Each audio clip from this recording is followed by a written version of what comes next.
Hello, Brooke. Today, I want to ask you, how does executive function play a role for us with ADHD?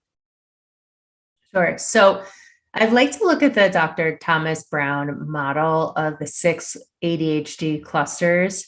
And those are the executive functions. And in each executive function, so I'll just name them real quick: focus, effort, emotion, memory, action.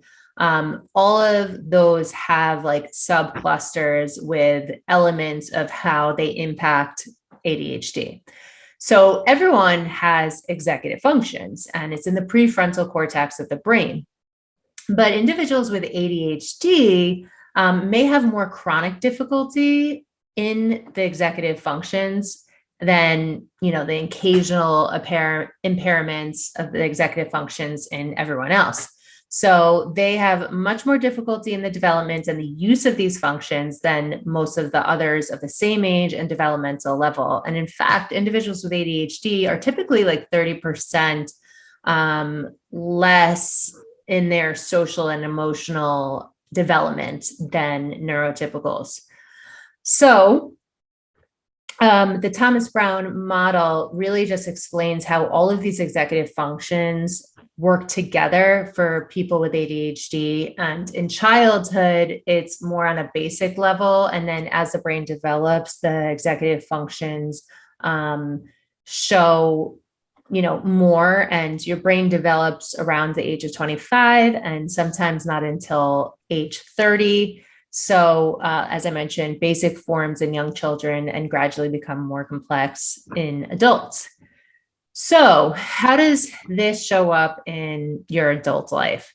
So activation, which is the first cluster that Dr. Thomas Brown talks about, can appear like organization of tasks, materials, prioritizing tasks, getting started on working tasks.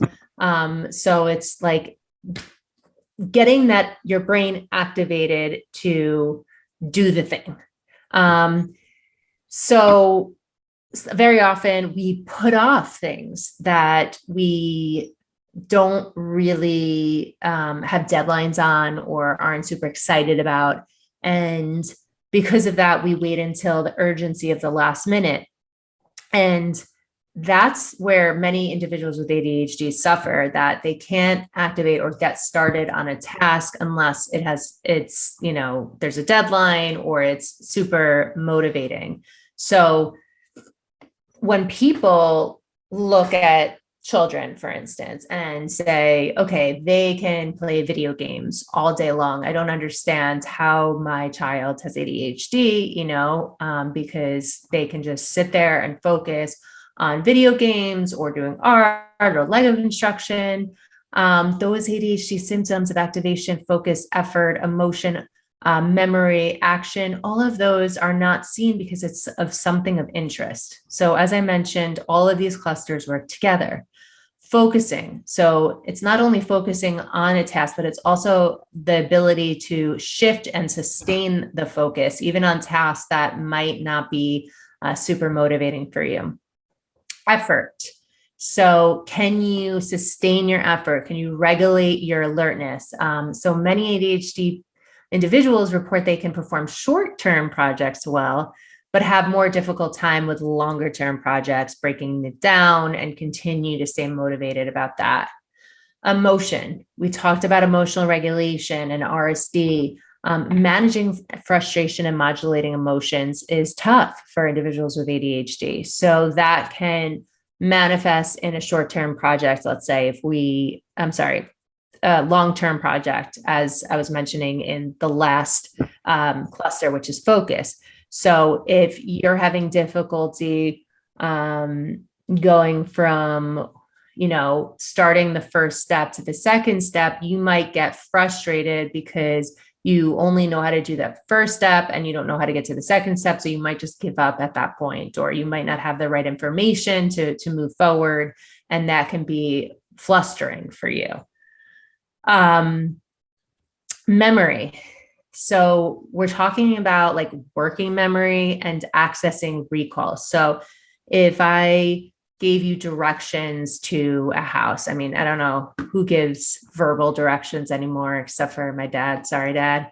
But we all put it into our GPS, right? Or on our phone, put in Google, Waze, whatever. But if I tell you, okay, Ali, to get to my house from where you are, you're going to have to take I-95 all the way up, make a left on Boynton Beach Boulevard. Then from there, drive approximately 2 miles. Then you're going to go west, and then you're going to make a left on Acme Dairy. And from there, make sure that you stop at the guardhouse and give them your name and information. And then from there, you're going to make a right. And then there's 2 streets down. You're going to make a left. And my house is the last one on the right. And make sure that you park in the driveway to the left of my husband's car.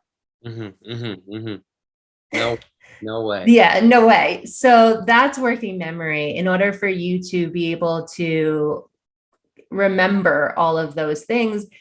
People with ADHD typically remember the first and the last thing, not the things in the middle. So working memory is to hold on to information and retain information as it comes to you. It's not long-term memory. Sorry, were you going to say something? No, I was going to say, okay. I love this. Okay. Action, monitor and regulating self-action. So many people with ADHD have hyperactive behavior. And even those without that can report problems in regulating their actions. So they might be too impulsive in what they say or they do, jumping too quickly to conclusions. I actually just had this discussion in my adult ADHD group, like, how do you control being impulsive and then regretting what you say to people around you and not have RSD after that? So this is very common, and we can certainly talk about the strategy for that on another call, because that is twofold and has a lot of information. But yes, we have a really hard time monitoring our impulsiveness, our action, and slowing ourselves down when needed on specific tasks or conversations. Is there anything else you want to add to any more clusters? I would just say that all these clusters really impact our emotional regulation, and because they all work together, that's why we can get those like hard feelings of emotions when our executive functions aren't working properly. I love these clusters. I want to run it back to the activation cluster, because that is the cluster that I found myself having difficulty with a lot in the past couple of years. Organizing and prioritizing and then activating.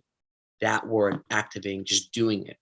And I just want to add like a tool or two about that. There's a lot of moments where we have a task or we have a to-do or we got to do something, whether it's just getting up and going to run an errand or just going to work, or we're writing notes for your class, or just grabbing groceries, whatever it may be. And you're making your bed. It could be simple stuff, cleaning your room, filing your taxes. And we just keep telling ourselves, we're going to do it. We're about to do it. Okay, I'll do it now. Why am I not starting? Okay. And the anxiety is going to eat you alive, and you're going to regret. It's going to start falling in. It's like, oh no, I'm not doing it. I think something that has helped me before is getting a flashcard and writing really simple to-dos. Sure.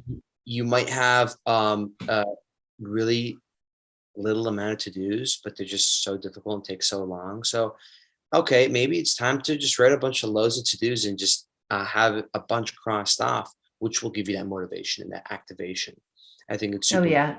Give that dopamine kick. Yep. And it's things like just drink water, wash your face, have lunch, take your bed, make your bed, open your emails, just simple stuff like that, Yes, I'd love that. So that activation piece, which is so hard for individuals with ADHD, like they might have the best tools, but how do I get started? You're right. Like sometimes doing a task that gives you dopamine before the task that you don't want to do can energize you to do the task. Yes, exactly. And I I work right now. I'm an ER technician in the ER, and I even back with my old job as a server in a restaurant. Right now, everybody has their own. Like right now in the ER, everybody has their own system. The nurses, the doctors, and the techs, and everybody else, all the other people that work in the ER. Everybody has their own system. When I was training, I just got this job recently. I trained with 2 people, but then I started asking other people for their different opinions. Everybody has their own system of how to organize and prioritize and go through their typical 12-hour day in the ER. And you really got to figure out your own. Everyone's system is different. And I think seeing everybody else's, I grabbed a little bit from everybody. And it's super important to, when you're trying to look for a system and kind of figure out your executive function, understand that you're not going to just adopt someone else's. You're going to have your own. Things work different for everybody, and it's very, very important to just understand that. Absolutely. Yes.